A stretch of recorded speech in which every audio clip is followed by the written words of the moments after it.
Welcome to Seek Reality with Roberta Grimes. Joyous conversations about what the afterlife evidence and modern science combine to tell us is true about our one reality. You have nothing to fear. You are eternal and you are perfectly loved. Knowing the truth changes everything. Now, here's Roberta. My dear friends, welcome to Seek Reality. I'm Roberta Grimes, and I'm delighted that you're with us today. Now, as you know, if you've been with us for a while, the core fact of all our lives is a certainty that what we experience in a very limited way as human consciousness is actually the base creative force that continuously manifests this universe. All our minds are part of that one infinitely creative mind, capital M, and therefore such phenomena as mental telepathy are easy to explain. We're all part of the same mind. What's more, the minds of all the people we used to think were dead also are part of that one mind. And just as some who are gifted at mental telepathy can communicate at a distance, they can do remote viewing, they can do all kinds of phenomena with their minds. Well, some people have the gift of being able to communicate very well mentally with those that we used to think were dead. Now, as you may know, I've been skeptical of mental mediums. Think about it. They're mind reading with dead people. For a long time, I thought, I don't believe, not so much. Then about 20 years ago, I went through a period of testing, maybe a dozen mental mediums, and it just reinforced my skepticism. Because since I went in, of course, as a major skeptic, I can't believe this is real. I didn't get much in the way of results, and that was dumb of me.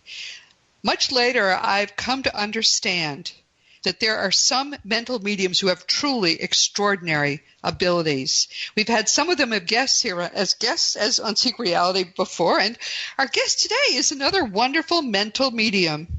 Carolyn Molnar is a Canadian. She has more than 30 years of experience in this field, and she tells me her list of clients is, worldwide. It's easy because, of course, there's no distance where the dead are. So wherever you are, she says she works with people in China. Wherever you are, you can talk to her by phone, and your loved ones are both with you and with her. And that is, to me, an amazing thing, but it's true. It actually tends to work better by phone than even it does in person. Carolyn teaches classes on mediumship and psychic development, and she's led workshops across Canada and at Lilydale in New York, which is a wonderful place. We'll talk about that. Carolyn is highlighted in some of the books Psychics and Mediums in Canada, and also Medium 7, which is evidence of the afterlife and predictions. She's been profiled in national Canadian newspapers. She's big in Canada, as you could see, like the Toronto Star, the National Post, and the Globe and Mail. And this is, I think, fun. She wrote, produced, and directed a one-woman play called What? You're a Medium? At the 2016 Toronto Fringe Theatre Festival. Boy, she's a woman of many gifts. Carolyn has released guided meditation CDs. She's written 2 books, and one of them is called Compassionate Messenger, True Stories from a Psychic Medium. I've just read that book, and we'll be talking about it today. Carolyn, welcome. I'm so glad you're with us. Oh, thank you for having me. I appreciate it. We have a lot of fun on Seek Reality. We're never sure where it's going to go, but wherever it goes, it's a fun trip. And we'd like to start by getting to know you a little bit. Tell us a little about your history. How did you first come to understand you had gifts like this? And tell us about that. I've always had it. I was born with it. I used to be able to predict things when I was 4 and 5 years old. My mother would say, Carolyn, what do you get on this? And I would tell her, and she'd go, oh, that can't be possible. And I said, Mom, don't ask if you don't want to know. I mean, I was so certain. Yes. But if I can fast forward it to age 20, I had a very negative experience with a reader. And it just frightened me so much that I turned to my father. And I said, I don't know why I'm calling you Dad, but I just need help. And he said, I'll take you to my medium. And I went, what? Your medium? You didn't know you had a medium. Right. So I met her. Her name was Sadie Nickerson. She passed in 2001. I'm doing my work in dedication to her work. But she took my hands, looked into my eyes, and said, let's start again. And I burst into tears. So wow. It's because of the negativity. I will never, ever, ever do that to my clients. I mean, it put me off, and I would just never do it to anybody else, you know. I remember that in your book, this woman gave you all these negative predictions. Yes, yes. Did they come true? No, they didn't. Oh, Lord. Now, I will have to preface it by saying she was very, very good with the police work that she did. But I really do believe it affected her way. Yes. It's a very negative thing because you actually become the victim to get the information. And I just affected her. Poor thing. So, that's how it started. What a terrible way to start. I mean, and that's really a bit of a warning to people that if you want to go to a medium or a psychic or a tarot reader or whatever it is, always get some references and find out how people have felt about what was said during those readings, because there are some people who, with the best of intentions, will tell you terrible things. And as you just said, Carolyn, they don't come to pass, but they sure do mess up your life. Oh, for sure, for sure. And so many sitters give their power away to a psychic, and I tell them, you take your power back. You are in control. You know, be very, very careful. And I agree with you, Roberta. I think it's very, very important to get some kind of recommendation. Word of mouth is the way to go, for sure. Yes, I agree with you. Mm-hmm. So you've always had it, and you had like grandparents or something, didn't you? Yes, I did. Both sides, Roberta. I mean, I really come by it honestly. That's an interesting thing. Yeah. And let's just mention that to people. If you have people in your family who have psychic gifts, you may be surprised to find it does run in families. Okay, talk about these people who had it too in your life.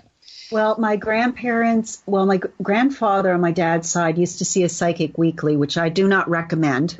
No, I actually fire clients. If they come too often, I'll say, no, I don't want to see you for another 6 months, because I just think that they need to take control of their life and not have it run by a psychic or a medium, you know. Yes. But he was that. And my grandparents on my mom's side, they were entrepreneurs. They were hairdressers. And my grandmother's client was a medium. Her name is Jenny Wilder. She's long since passed. And she was a trumpet medium, and she was also the medium for our Prime Minister Mackenzie King. So my mother was not allowed to be in the dining room when she would come over, because they would have seances and the trumpet would be flying all over the room. All right, explain trumpet medium. What is that? Well, people would say, what, trumpet medium? Yeah. They just drove off the road, so we have to explain what it is. Well, I know in Lilydale you can talk to people about this too, but it's a collapsible tube that's large at one end, small at the other, usually made out of aluminum, and it gets charged with light energy so that the illuminated paint is glowing in the dark. These mediums work in the dark, and it's got to do with their ectoplasm. It can be affected by light. So anyways, the spirit from working through the medium grabs a hold of these trumpets, and with Jenny, what her experience was is you could actually hear disembodied voices that you recognize coming through the end of the trumpet. Now, this is a very, very old-fashioned way of doing things. I don't know of any medium that actually does it this way. I've seen Stuart Alexander. He's from England. He's a physical medium. I'm not that. I'm not a physical medium. But well, that's the difference, everyone. Physical mediums are the ones that work in the dark, go into trance, produce ectoplasm.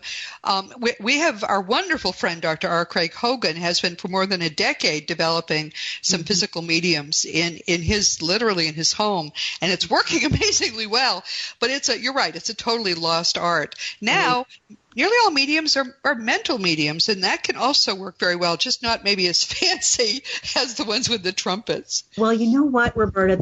The reason why it's evolved into mental mediumship is there was a lot of fraudulent acts with the working in the dark. Yes, that's it. People would be using levers and pulleys to make things move. So Spirit got wise to it and said, okay, let's do it a different way. We'll use mental mediumship, which is using all five senses, sight, hearing, sensing, smelling, and what's the other one? The fifth one, I'm at a loss. Oh, tasting. So they impress the medium that way, and so it can be done during the day in the light, and there's no fraudulence. No fraudulent behavior. Which is possible, right? That's right. I mean, this is what we're used to now. We are all used to the notion that mental mediums are talking mentally with our dead loved ones, and the wonder is that it works as well as it does. I've had some extraordinary readings with very good mediums. Wonderful. But now it comes really your guidance and help. And one of the things about your book that's great is you really bring them in. You have guides who basically are your maitre d's or whatever, master of ceremonies. When you're doing this work, talk about your guides a little bit. What do you know of them?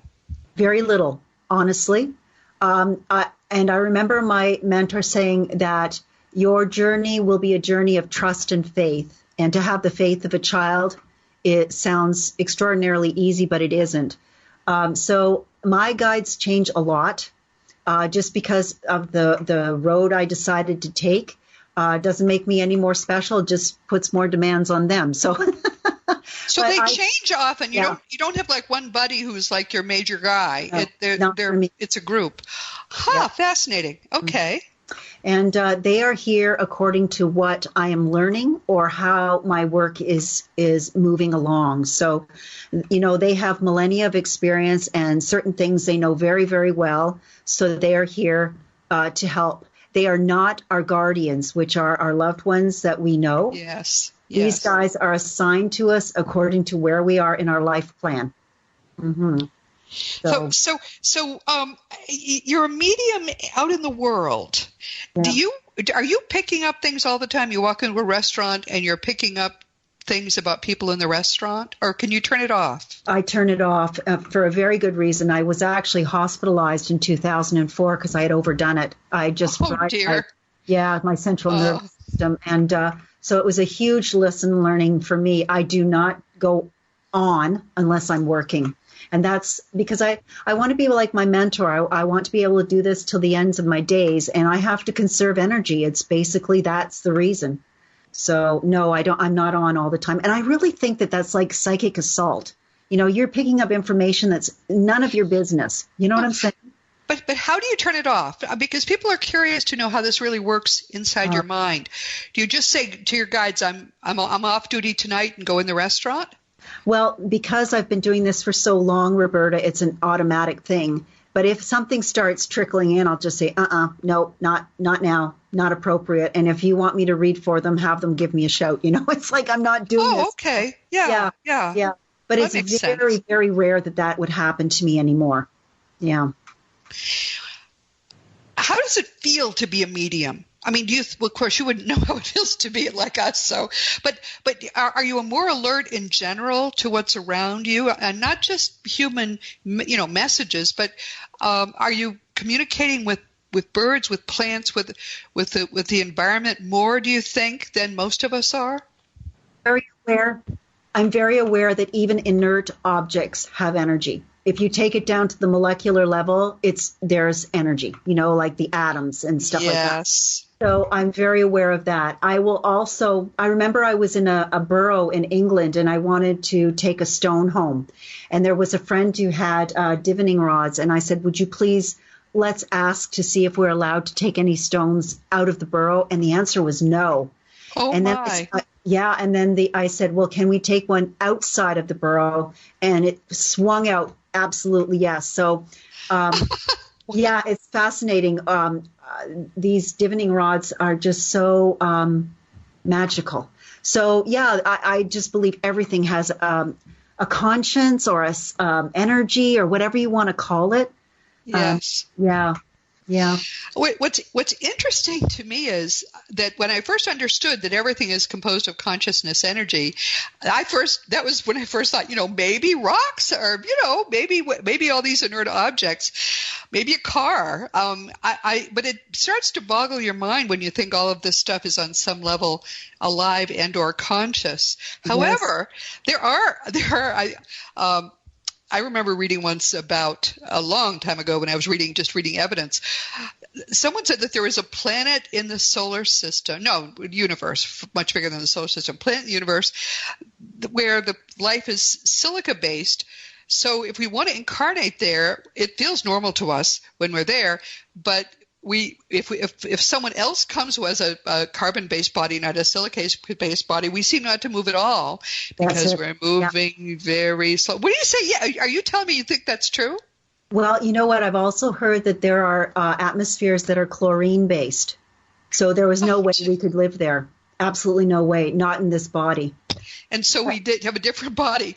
Well, yeah. I had a wonderful – this fellow is going to win the Nobel Prize for his consciousness theory of everything. His name is Bernardo Kastrup. And when I had him on, actually, we haven't yet aired his interview, so everybody watch for that one. When I had Bernardo on, I told him this story. And he said, well, you know, what's interesting is silica is one of the very few kinds of minerals that actually could be alive. And he explained it then. I thought, oh my heavens, my mind is blown. Maybe that was true. Maybe there is a planet where life is silica based. Well, here's another story. I went to see somebody who's a remote viewer, very FBI, very straight-laced, you know, that kind of gentleman. And he was actually teaching remote viewing. And he was talking about a gentleman who was a scientist, and he was in his lab, and he was talking to a gun.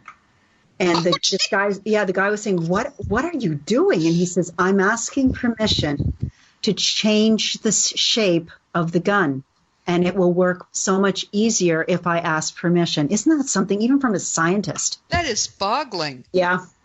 Oh, I want to mention something, too. You were talking about the universe and how we're all connected. Yes. I want to throw this one out to you, Roberta. Oh, dear, what? Oh, I think you'll find it fascinating. So I was told by Spirit that each and every one of our experiences in the planet, on the planet, in the universe, in the universes, goes back to Source as experience. So our experience is continually feeding Source. And so as we're perfecting, Source is perfecting even further. Isn't that amazing? Yes. Yeah. But you can see the cycle to a certain extent when you study the afterlife, as I have fairly intensively over decades, because we gradually evolve in what we think of as the afterlife and eventually join what we call the seventh level, which is Source. That's right. So we are eventually we're going to be there too. We're earning our way. There's no time, therefore, essentially, we're there now. We're earning our way there, you know. Yes. Yeah. Because we come here in with such limited minds, trying to understand this from here, it makes your eyes cross. It really does. We're going to get it all. They tell us repeatedly, we will understand it all once we get there and are back in our vast eternal minds. But here, we're sort of, you know, in a limited, it's like ants compared to what we're going to feel like when we're there. But anyway, you and I could just probably brainstorm for days, but I need to ask you some questions because people are going to be curious about that. You teach and mentor people in mediumship. Is this a big thing you do, or is it just occasionally? I will say this. I have a mediumship group that has become my family. They've been students for years, and they're incredibly gifted because they've just stuck with it. Everybody can be a medium if they want to. So I do teach them. I don't have another mediumship class at the moment, but I do have 2 psychic development classes, and I believe that people should work with their guides and angels with psychic development first before they go in with the mediumship. Yes, probably that's really true. Yeah. Yes. Yeah, they are more protected and loved with their guides than they are sometimes with the spirit people. So that's how I teach, is psychic development first, mediumship second. Yeah. That's great. And can it be just anybody? I really want to do this with you, Carolyn, or is it more people who have some gifts that you've tested and you think that they really can develop? My sense is this: is if they come to me, they've passed the muster. You know, they've done their work. Yeah. Good for you. Yeah. I accept everybody, and it's very rare that I have a student that I just feel is not working well with this. Fascinating. Yeah. Mm-hmm. I mean, I'm encouraged to think. I think I'm as psychic as a post, and then it turns out I'm channeling. So, you don't know everyone. We don't. We think whatever happens in our lives is normal, and we don't realize that all of us have gifts. It's just our gifts are different. Each of us has a different set of gifts, and to me, that's a wonderful thought. With gifts as well, is because it's so natural, we don't see and easy. We don't see it as a gift. That's right. That's right. Yeah. If I could do it, anybody could do it. Oh my goodness, that's me. I really feel that way. Mm-hmm. But it turns out not to be true. So that's wonderful. So we're going to her website is easy. It's CarolynMolnar.com. CarolynMolnar.com. Right, Carolyn? That's it, yes. And so you can go there and just find out whatever she's able to do to help you. I think I'm going to ask for a reading with you, actually, dear, because after having read your book, I think I'd like to see what you have to say. Now, the book that you wrote, which as you can imagine, I read a lot of books in this field just because I interview their authors. And I love the ones that are happy, sprightly, sort of, I want to turn the page because this is easy and fun prose. This is what most people now want. They don't want to wade through anything heavy. And your book is delightful because it is so bright and so full of sort of interesting things. And it's not too long. I mean, a lot of people put filler in there. You haven't done that either. I just think your book is a delight. Well, it's called Compassionate Messenger, and it has a great foreword by Stuart Alexander. Now, I didn't know who he is because he's still active, right? He must be quite old. He's not that old. I think he's like in his 60s, but he has gone private. He's still sitting with his group, and very few people can get to see him anymore. How can I? But he is a phenomenal medium, and so honest and so kind. And what's wonderful is I've been in talks with him because I'm going to be writing. I am in the midst of writing another book, and there is a chapter called The Ectoplasmic Hand that is going to be included. So we're working back and forth just to get this right for him and for me. So I haven't lost touch with him. He's as I say, a very gifted medium, and I feel so honored and privileged to see his work. Well, I thought I knew the name, but I didn't know much about him, so I had to find out. And I connected with my friend Craig Hogan and said, "Don't tell me about this guy." Oh, he raved. So if he thinks he's good, he must be wonderful. He's a physical medium, everyone, and he's a historian of spiritualism. Now, in the heyday of spiritualism in the UK, especially, there was a lot more of physical mediumship done. Now it's primarily mental mediumship there too. But he talked in his foreword about the decline in the quality of mental mediums over the last half century, which I didn't know that actually was something. I thought I was just a grump about it, but apparently that really has been the case. Talk about that. Why do you think that's happening?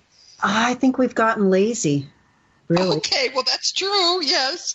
And see, for me, it's all about evidence. I want to know if you have brown eyes and an earring in one ear, but I feel that the messages have gotten so general, and that's what I mean by being lazy. Your grandmother's here, and she's sending you love. Well, every grandmother pretty much does that. So that's right. Yeah. She liked to bake you cookies, right? Yeah. Of course. Of course, mine didn't, but there you go.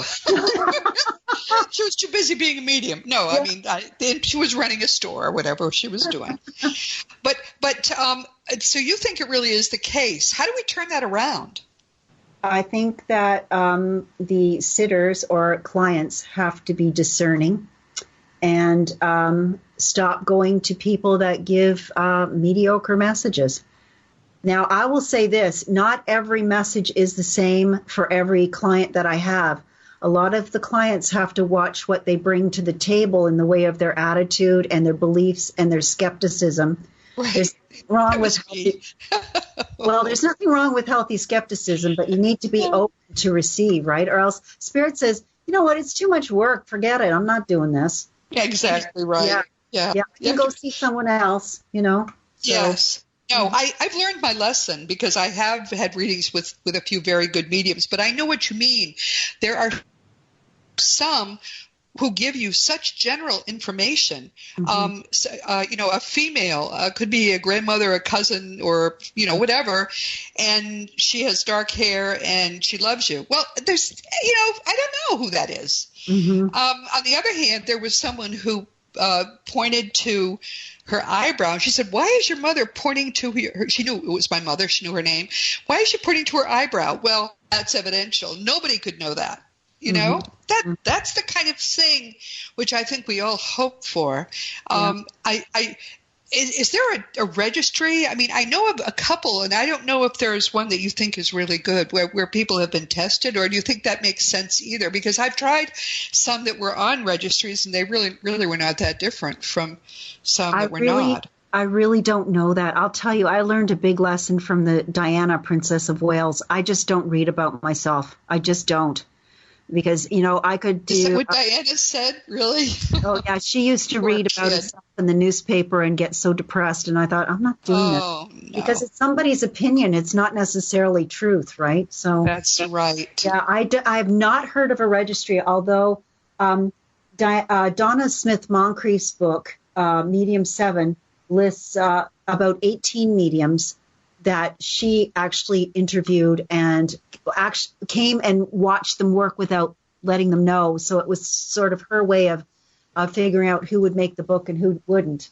So that's a pretty good thing. I don't know. I think they're all Canadians, though. Sorry. I have interviewed her. She's been on Seek Reality, and she's a wonderful person. Very scrupulous and very honest. Very scientific. She does. Yes, scientific. That was refreshing, actually, in this field. But I have the sense that we're becoming a more scientific, more developed field. There was a time when I would hear from people who were doing all kinds of strange things that they wanted me to interview them, and I wasn't. I was being very careful about what the people I would interview, but I don't hear from those people. I think it's new age has become old age at this point. Yeah. People are not so interested in the weird things anymore, especially since a lot of them are just, who knows, imagination. Well, yeah, and with this work, boy, you must have to love it to keep on with it. I mean, yes, that's true. I'm doing I'm putting together a documentary that's based on science and mediumship to prove what goes on with the body, and I'm really excited about it. It's in its infancy, and it will be hopefully moving along shortly. We're still gathering, it's a big project, but it's all about science for me. It's like proof. Let's have the proof. Yes, that's exactly right. That's right. All right. Well, tell us a little more about this documentary, Science and Mediumship. Yeah. So and what happens with the body when someone is a medium? Really? That's what you said? Yeah, that's it. And remember when I was telling you I'm not on all the time, only when I have to be. It's because it can, for me, it does drain my energy. So I want to understand that. What is that? So, and apparently a lot of mediums have migraines. A lot of them are diabetic. Not all of them, but, really? There's a correlation. What is that about? I want to know.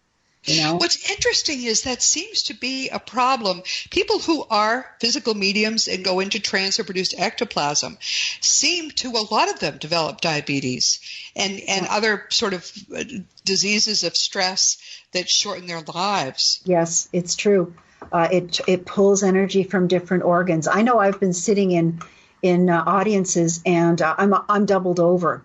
They somehow like the energy that I'm emitting and they just grab it. And I'm half asleep and I'm doubled over because it's just the medium, especially a physical medium, needs that energy to grow the ectoplasm, the voice, and all that stuff. You know what? I give it generously because it is such a rare phenomenon that I want to be a part of. But I am not a physical medium. I am not. No. I will not give up my soul for that kind of thing. And you really do. You give up your spirit so that other spirits can work in your body. And I'm too much.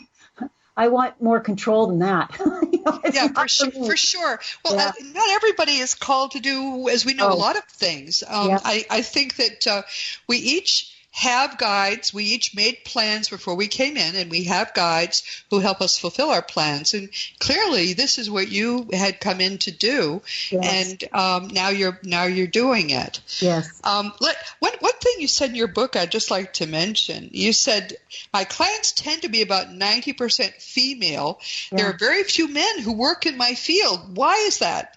Well, you say you've talked. I mean, your husband, by the way, seems like a neat guy too. He's a little jaundiced about what you do, but on the other hand, he seems to be open to it, which is a good thing. Yes, yes, he is. But you said you think the reason that it's primarily a female field is because mediumship is an art and not a science, and men need a physical kind of thing to believe in, and if it's not physical, it's hard for them to really grasp it. Yeah. But what do you mean to say when you say it's an art and not a science? We're just saying it was a science. So No, I want to prove it by science. Yeah. Oh, okay. Yes. It's an art, Yeah. but we prove it. Okay, by science. So All the right. art means for me, it's like a creative part of the soul. It's the right brain function. Whereas our society is left brain, rules, regulations, Right. and the left brain wars with the right brain when we're doing this work because it wants to keep us safe. So we'll say, oh, this is dumb. You're making it up. This isn't logical. And I think that we have to kind of harness that left brain and say, you know what, you do have a function, and I know that you're not going to go away, but right now I want to do this. And there's going to be that constant thing until you're ready to just accept this creativity. Okay. But are men more skeptical by nature, or are they more shy about these things? They're more Are they- logical. They're more logical to my mind. Really? Okay. Yeah. Mm-hmm. Not all of them, but most of them. And it takes a creative brain to do this work. Yeah. What's interesting is that the people that I know who are working in this or related fields, the men I know are very often gay. They very often are more female in their own orientation, which kind of reinforces what you just said. Yes. I didn't want to say it, but I'm glad you did. Yes, I've seen that. I mean, it's. Well, I think you get to the point where you know enough wonderful, wonderful gay men, and you come to understand that this is their choice. This is how they're wired. Yes. And if they're wired more like women, then clearly they would probably be interested in things that are more like women. And where I was going with that is that one of the wonderful people I know in this field is Peter Wright, and he keeps insisting that your imagination is how you actually connect with spirit. Yes, and I he's agree. proven it over and over again. So talk about that. Well, active imagination, it's, when you get pictures in your head, you just, that's clairvoyance. We just don't connect it to something psychic. Right. But we are naturally clairvoyant, most of us. Yeah.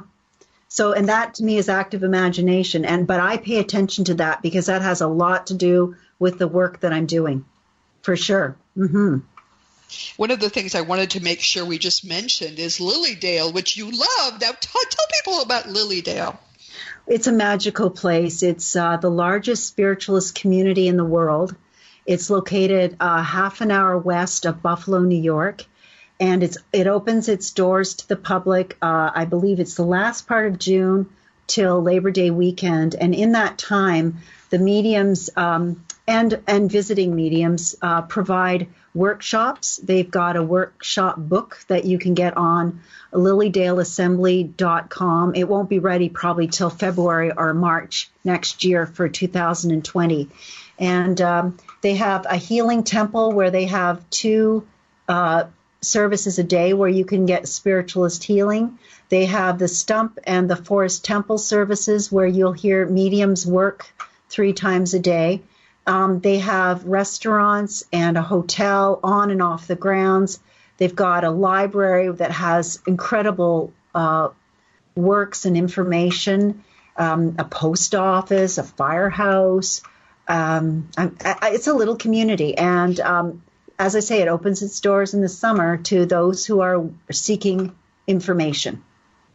I have friends who have been there. It's on my list. I just never seem to have the time to go. But I would love to experience it. This is like a place that time forgot in a way. It's more than 100 years old, right? That this has been continuing as a spiritualist community, and some amazing things have happened there. Most people have no idea. It's the website is lilydaleassembly.com. I'll put these in the information too, folks, so that you can look it up. But I recommend everybody who is a seeker should go there. I know one person, Sandra Champlain, who was one of our dear friends, and she decided, she was so afraid of that there was no life after death, that she decided to become a medium herself, and she decided to do everything herself. And one of the things she did was to go to Lilydale, and she had extraordinary experiences there. So this is something everybody should, as you point out, everybody should learn to do these things, at least enough so you understand they're real. Yeah, well, this is our Mecca. That's how I look at Lilydale. This is our. I love it. Have to visit there at least once in our lifetime, right? Oh yeah. Well, it's just wonderful that you do go and enjoy it. And frankly, I had forgotten about it. And then I read, when I was reading your book, and saw how much you loved it, and just it does feel like a magical place the way you write about it. I think I really am going to put it on my list. Go one summer just to have the experience of going and being there. That's wonderful. So what is your new book about? Well, it's based on my 2016 Fringe Festival experience, my one-woman play. It's called, the title is "What? You're a Medium," and right, with a question mark and an exclamation mark. What? Now I have to tell you, that came straight from Spirit. I said, I wonder what I'm going to call this, and they just echoed that in my ear. I said, that's perfect. They have a great sense of humor. Oh they do. My, do they ever? And yeah.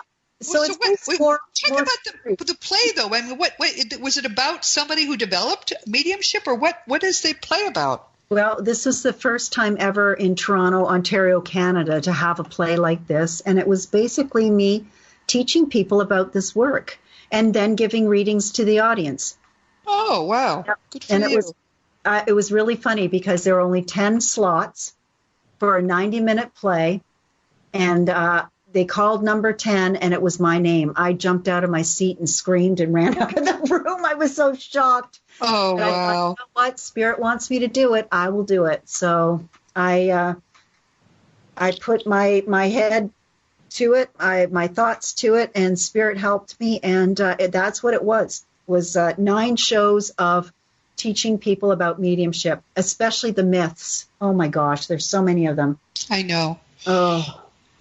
Well, the thing is, people want to believe, but they're terrified that if they try to believe, they'll be disappointed, and maybe there is no life after death. That's the great fear. I'm afraid to study it, because what if it's not real? And so I tell everybody, as you probably do too, as loud as we can, it's the most real thing you could possibly imagine. It's much more real than what's around you now.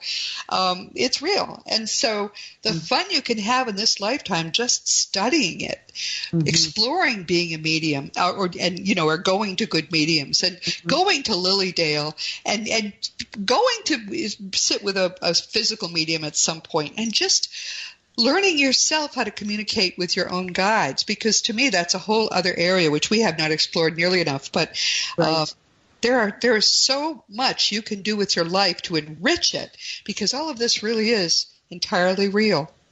Well, Roberta, I've been doing this close to 40 years now. It better be real. Right. That's true. And I've been doing it my whole life too. So, yes, it took me about a decade to convince myself it was real. And after that, it's been Katie bar the door. I mean, this is the most fun anybody can have, to be doing this work and to be teaching people what's true. What's next for you? You're writing a book now. Yes. Where do you think you're going with this? Because you're pretty young still, so that you have a lot of things still to do. Oh, honey, I'm much older than I look. I'm telling you. I'm not giving that up, though. I'm not telling you. Oh, I'm happy to talk about how old I am. The older I get, I have a friend who says, well, one day closer every morning. That's sort of how I feel at this point. I mean, because, we all know where we're going. No, I turned 73 this year. Congratulations. And I feel as if I'm just getting started.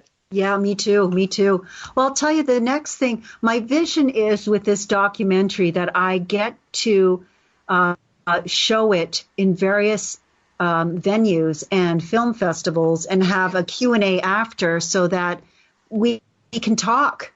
Because my whole reason for being here on the planet is not necessarily giving messages. I do that. That's part of the situation, but it's education. Yes. So that's where I feel I'm going next. And I'll tell you, the magical things that have happened. I mean, I was talking to a gal. We were working on grants, for the movie.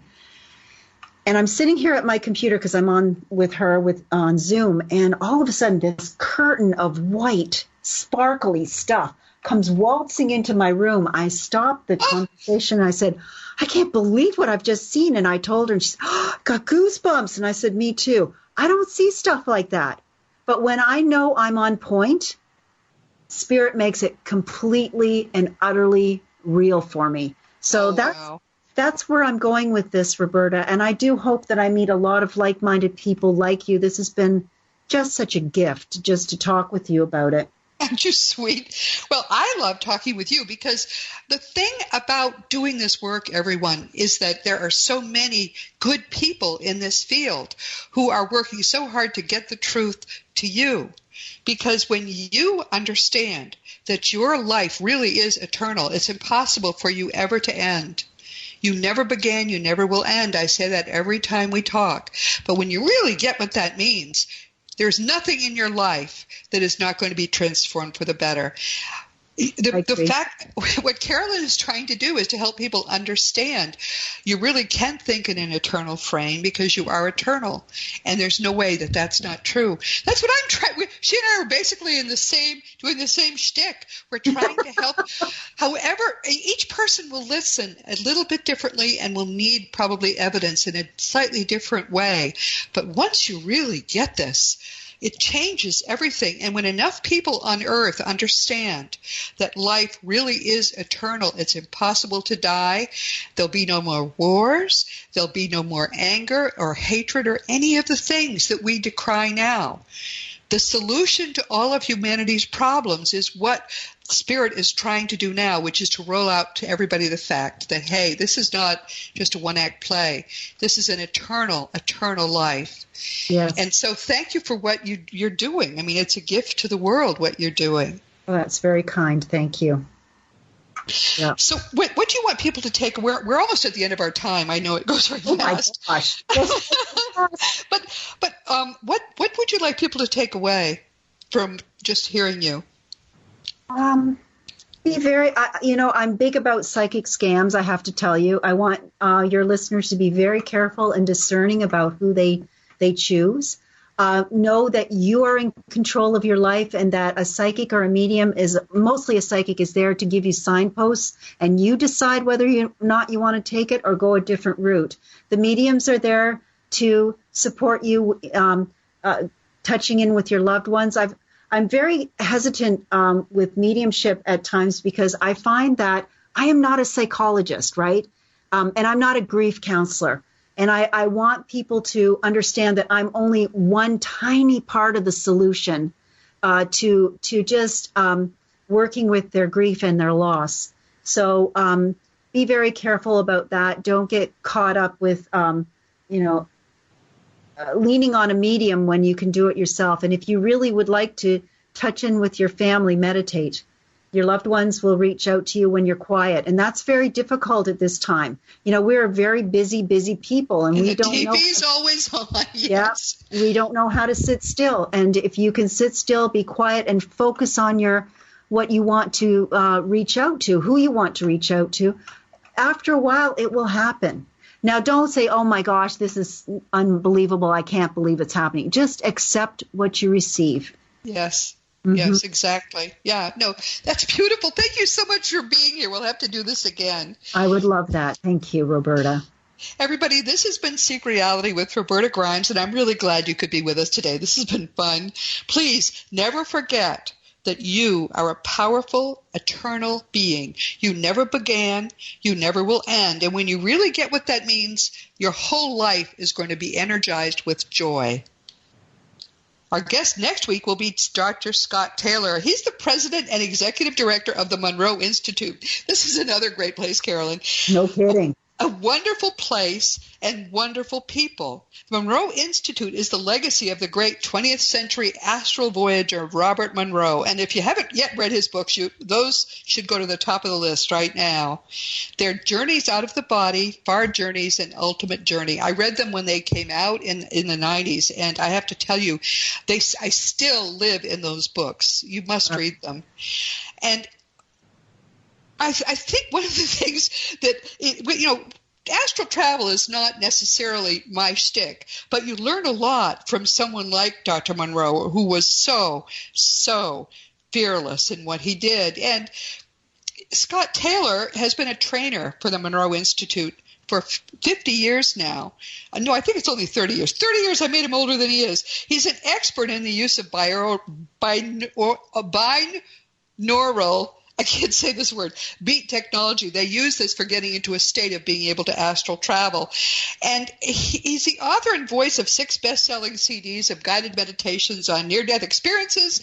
It is Into the Light series. He's an expert on near-death experiences as well. He's served 2 stints on the board of the International Association for Near-Death Studies, that's IANS, and he serves as a moderator for some of their international conventions. So this fellow is a heavyweight and has been for some time in this community, and he's going to come, and I should have done this years ago, he's going to talk to us about Bob Monroe and the Monroe Institute and what they do. And I think some people who will hear him will say, okay, that's what I've been looking for, a way to expand my consciousness in a setting of people who really know how to help me do it right.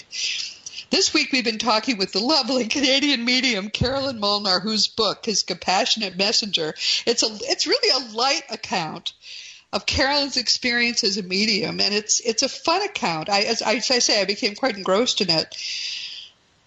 She's had 30 years, more than 30 years, close to 40 years of experience. As a working and teaching medium, she helps clients worldwide. She teaches classes on mediumship and psychic development. She's led workshops in Canada and at the wonderful Lilydale, which she talked about so warmly.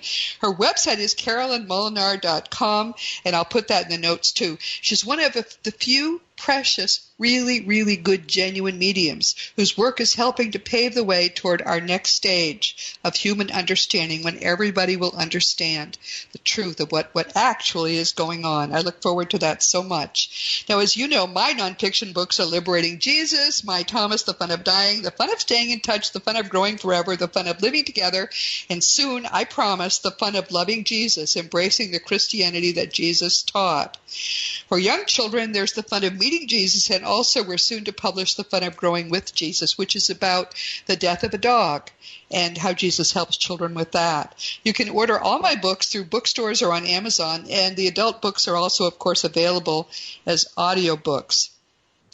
If you ever want to talk to me about anything, about any of my books, or if you have questions, I get emails now every day through robertagrimes.com, and I answer them as fast as I can. It can take a few days sometimes when I get a lot of them, but they're very precious to me because your questions help me understand what you're thinking about and keep me on my toes, and I love it when I'm able to answer questions. But when people are bothered by something, I want to take away the fear and replace it with joy. Yes, your pets are all fine. Yes, your loved ones love you. There's so much. I get some interesting questions too, frankly. You really keep me on my toes sometimes. Just make sure you give me your email address, because then I can be sure to get back to you about it. Past episodes of Seek Reality are available on webtalkradio.net, realrevolutionradio.com, iTunes, iHeartRadio, and a number of other stations. They're all over the place now, including those in the wonderful Dream Vision 7 radio family. And many people now tell me that all they do is they got the Seek Reality app in the iTunes store, and it's free. And now it's apparently, I've never seen one. I don't know what's going on with it, but apparently the new episodes just show up there. So I think that's a lot of fun. And certainly it's easier than going and looking for episodes. I want you to be able to listen on your time and whenever you're ready. So if you ever wonder about whether I'm still doing this, I think I'll do it probably forevermore until when I stop doing it, you'll notice in the flowers. If you ever wonder about where we are now, just go to the RobertaGrimes.com website and click on the radio tab, and you'll learn there where we are, what we're doing, and how to contact me.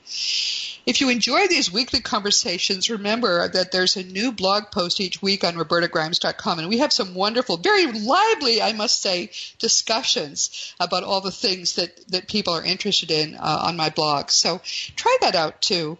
My job and my joy is helping you understand that your own life really is a perfect, wonderful creation of God. Your own life is unique, precious, rare. I don't care what you think you've done so far. You have not even begun to do wonderful things, and I want to help you do them. Meanwhile, this has been Seek Reality with Roberta Grimes.